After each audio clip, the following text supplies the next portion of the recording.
How did you get involved in the film and why? I got involved in the film, I think 2 weeks before shooting, where there was some complications arose in pre-production, and I'd worked with Matt on a film up in, I'd known Matt for years, and I was working with him on a film up in Northern California, and I hadn't met Keith before. And Matt had spoken to Keith about me. Keith got me on the phone. We chatted for a little bit, and he said, "Look, your guy's kind of like a hothead, and I hope you can like balance the rage and the professionalism. There's this kind of quality that Jesse needs to have, and you're gonna have less prep time than other people have. But like, if you're game, let's play." And I hopped on a train from Northern California, and Keith and Matt picked me up. And it was on the phone conversation with Keith. I was like, "Yeah, so as I'm going through this, how married should I be to the dialogue and whatnot, or can I kind of tweak it a little bit?" And he was super cool on the phone. He was like, "Yeah, no, I mean, as long as you're saying like, as long as you're getting the idea across, then yeah, it's totally fine." So I just went to town and like completely rewrote Jesse, like just went ballistic with the freedom of that, and we went and got a couple of drinks. As you do in LA, if you're gonna rehearse, you gotta get warmed up. And we went to this parking lot.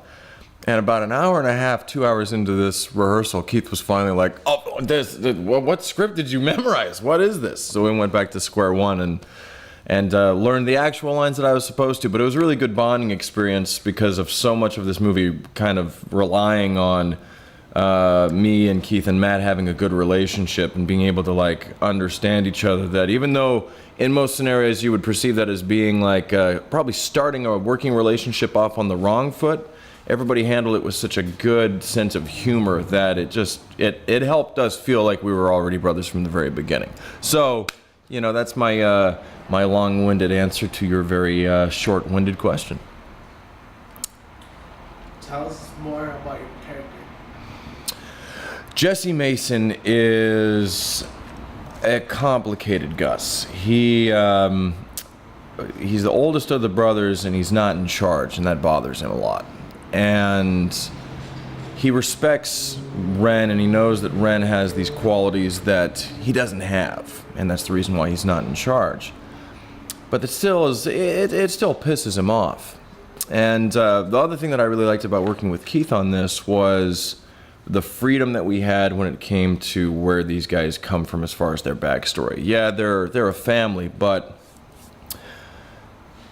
doesn't necessarily mean that they had the same dads. They could have come from different states, sharing the same mother. There was a lot of potential and possibility when it came to the backstory of who these guys are. And as I was rereading the script and I was kind of figuring out how Keith is and what he was bringing to Ren, and how Matt is and what he was bringing to Gage, and how Mike is and what he's bringing to Orion, it was actually a lot of fun to figure out exactly what that hot-headed, jealous dynamic would be with the Ren character, and then how much more of a supportive brother he would be with the younger brother, such as Orion, and then the conflict that would happen between Gage because he's not actually blood. So Jesse is a hothead, he's sensitive, he has a sadistic edge, and if you mess with the family, he's capable of doing some really horrible things. He's a mess of a person in his personal life. He's got women leaving him here and there. He doesn't know how to hold on to them. He bites his tongue a lot when he's having to meet with money people. Like, he's the last guy that you would want in the room if you were going to go up to somebody with a lot of money for a business proposition. Because Jesse's so temperamental that if they were to say something about his shoes or whatnot, Jesse might actually cost you the deal because he has a hard time not being a smart ass. What did you think about Keith's directing style and vision for the film? I really appreciated Keith, and I really liked his approach to the material, because not only was it Because, you know, consider it like this. Like, I showed, as an actor, I did the big faux pas, which was like I rewrote the part. And then he was cool about that. He was like, no, just go back to square one. I'm not upset that you did it. I'm glad you explored it that way. But not only did he do that, he invited me into his home. And he was like, this is kind of the feel. These are some images that I think the movie is like. And here's some of the music from the composer that's going to be working on it. He really did his best to, like, bring us into the world before we even started shooting whatsoever. And then when we got to set, there was a freedom in building those dynamics and those relationships as we were going. And he let you stretch, and he trusted you and gave you room to play. And as an actor, you don't always get that. Sometimes you could be very much a puppet being moved around by somebody who believes he's the Godfather, where they're just like, go from point A to point B, hit your mark and say it like this, and be controlled and be still and be boring and be lifeless and don't be a human being but be beautiful. And Keith's not like that. Keith he likes being surprised. And as an actor, you want to surprise yourself, otherwise what's the point of it? It gets redundant. And he allows you to grow and stretch, and I know that sounds redundant at this point, but he lets you play. And through that playing, you find things about the character that you would never have known if you were just going off of the page. And he has a great, when he's performing with you, he'll do this. Just to make sure that you're keeping focus, you know what I mean? Like, it's a great, just like this. Just like that, it's an exercise. And the other thing I like about him too is, if you do make a choice, and as you are going to, because you're an actor and you're gonna be bold and daring and whatnot, and Keith doesn't have a problem just right away being like, why? And you better be able to defend yourself, because he's a big guy. He'll go a couple rounds with you. I didn't look like this before the film started. This is all the result of a lot of reconstructive surgery. I'm kidding. He's not abusive. Mostly. What's your favorite part about the project, and any other comments? Favorite part about,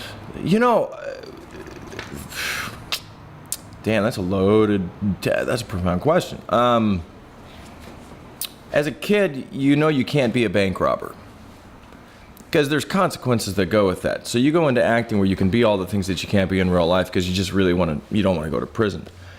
And it allowed us to be bank robbers, which ever since I'd seen Point Break, I was like, I want to be the dude in the mask. I want to be the guy that's going through all of this stuff, and it hadn't happened. So boom, the opportunity was here. But this one's different, because it's not so much about the building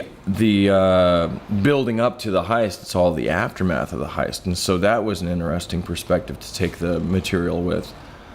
And the scene, the crew and the cast were just super supportive and awesome to work with. It was this great dance of consistently making the next thing that we were shooting better than the last. So that you blow your mind at the mansion when we do this awesome, like, super elaborate Michael Mann one shot that's taking you from the upstairs to the downstairs to get you to an event that's happening between two characters, and you're like, God, there's no way we're gonna top that. And then boom, you're in the shoe cobbler shop, and it's like the beginning of the movie is gonna be this wonder where we're bringing in our brother, and we're going through the dramatic necessities and unfortunate casualties of that whole scenario, and it's the intensity of all that. But everybody is there for you, everybody is supporting you, and everybody is complimenting the work of everybody else. And that doesn't happen all the time. And so, as far as like my final thought is, I don't know if anybody can do this in 12 days, but we did. And mic drop, because it's going to be awesome. It's going to be sick.